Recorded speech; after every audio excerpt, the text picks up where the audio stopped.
Nabi SAW disimpulkan dalam banyak, tentu saya simpulkan dalam banyak riwayat, langsung saya sampaikan diantaranya riwayat Ali radhiyallahu anhu, Abu Musa al-Asy'ari radhiyallahu anhu, dan banyak sahabat Nabi yang menukil tentang fisik Nabi SAW. Beliau adalah orang yang berkulit putih, saking putihnya sampai pipinya kemerah-merahan.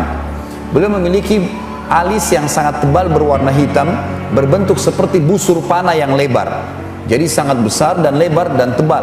Serta beliau memiliki bola mata yang besar, dikelilingi dengan bulu mata yang lebat, dan bola mata di dalamnya putihnya putih bersih, hitamnya hitam pekat.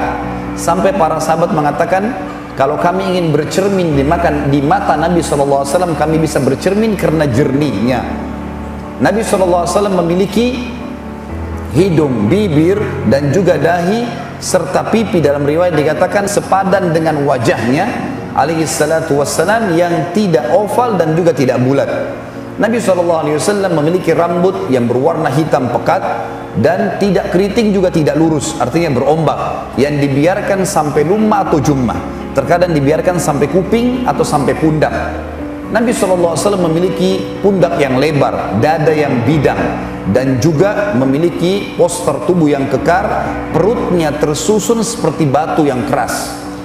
Nabi SAW memiliki badan yang dipenuhi dengan bulu yang lebat, jenggotnya sampai ke dada, kemudian lengan, dada, betis yang terlihat oleh para sahabat digambarkan memiliki bulu yang lebat.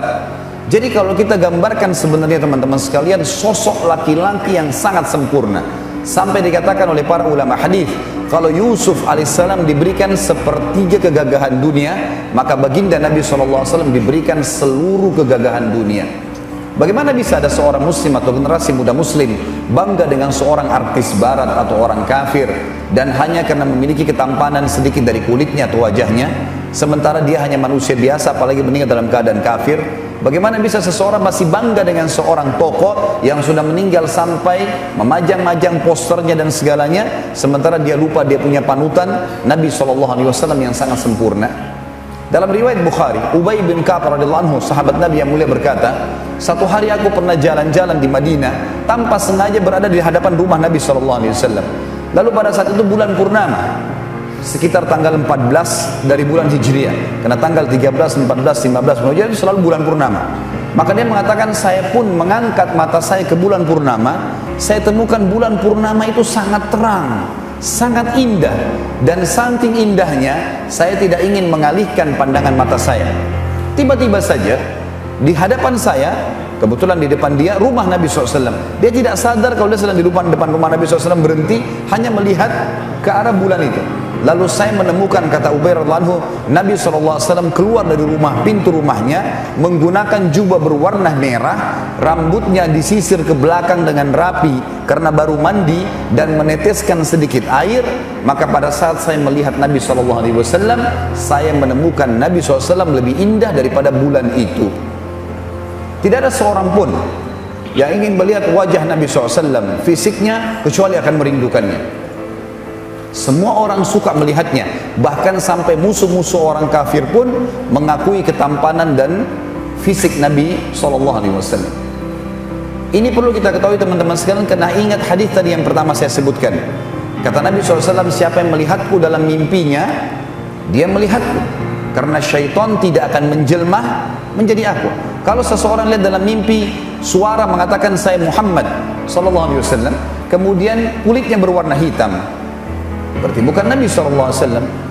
Atau badannya kurus, atau orangnya pendek, semua itu berarti bertolak belakang dengan ciri Nabi SAW. Ini makanya pentingnya kita mengetahui masalah-masalah seperti ini.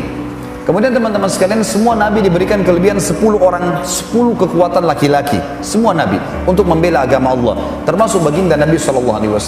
Beliau terkenal dengan fisik yang sangat kuat, sampai di perang Uhud pada saat kaum muslimin terhimpit oleh pasukan Quraisy, 2000 lebih pasukan akan menyerang pasukan muslimin yang waktu itu sisa sekitar 600 sekian orang saja, terdesak, semuanya luka, dan mereka terhimpit di gunung Uhud. Maka Ali radhiyallahu anhu mengatakan dalam hadis Bukhari Muslim, Rasulullah SAW mengatakan, ya Ali, berikan kepadaku sebuah harbah atau sebuah tombak kecil. Diberikanlah pada Nabi SAW, kata Ali. Lalu Nabi SAW melempar tombak tersebut ke arah pasukan Quraisy yang 2000 orang, dan saking kuatnya lemparan tersebut sampai membuat kami terpental semuanya. Dan juga dalam riwayat Bukhari dikatakan oleh Ali radhiyallahu anhu, kalau kami sedang menghadapi peperangan dan kami merasa terdesak, maka kami semua berlindung di belakang baginda Nabi sallallahu alaihi wasallam. Kekuatan fisik yang luar biasa, ketampanan yang luar biasa, keberanian yang luar biasa. Di dalam riwayat Bukhari Muslim juga disebutkan pernah terdengar suara gemuruh di Madinah. Artinya ada pemberontak yang masuk di malam hari, kebetulan pintu gerbang Madinah terbuka. Para sahabat mengetahui itu suara pemberontak, lalu mereka kumpul rame-rame di hadapan rumah Nabi SAW menunggu instruksi. Pada saat mereka lagi menunggu, karena waktu itu tidak ada lagi alat kecuali obor untuk menerangi sesuatu di malam hari, mereka tidak mengenal satu sama lain kecuali sangat dekat. Tiba-tiba suara gemuruh tersebut sudah hilang, dan mereka melihat dari arah suara gemuruh itu ada seseorang memicu kudanya dengan cepat dan membawa obor dengan tangan kirinya dan pedang di tangan kanannya. Mereka tidak tahu siapa orang itu, tapi suara gemuruh sudah hilang. Pada saat orang itu mendekat, ternyata karena obor dekat dengan wajahnya, terlihatlah wajah Nabi SAW. Nabi SAW, teman-teman, bukan seperti banyaknya pemimpin sekarang. Mereka tinggal tidur di istananya, menyuruh pasukannya untuk berperang. Beliau di depan, beliau menghadapi sendiri musuh-musuh tersebut dengan keberanian yang sangat luar biasa. Dalam sebuah riwayat dikatakan, olahraga yang paling dihobi oleh para sahabat adalah gulat, dan baginda Nabi SAW selalu memotivasi mereka untuk bergulat selepas sholat asar atau selepas sholat duha. Dan sering kali Nabi SAW melatih mereka melempar tombak, memanah dan memainkan pedang, serta menunggangi kuda, sementara kuda itu berlari dan mereka disuruh loncat di atasnya.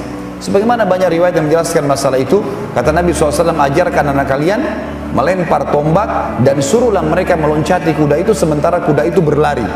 Nabi SAW sering praktikkan.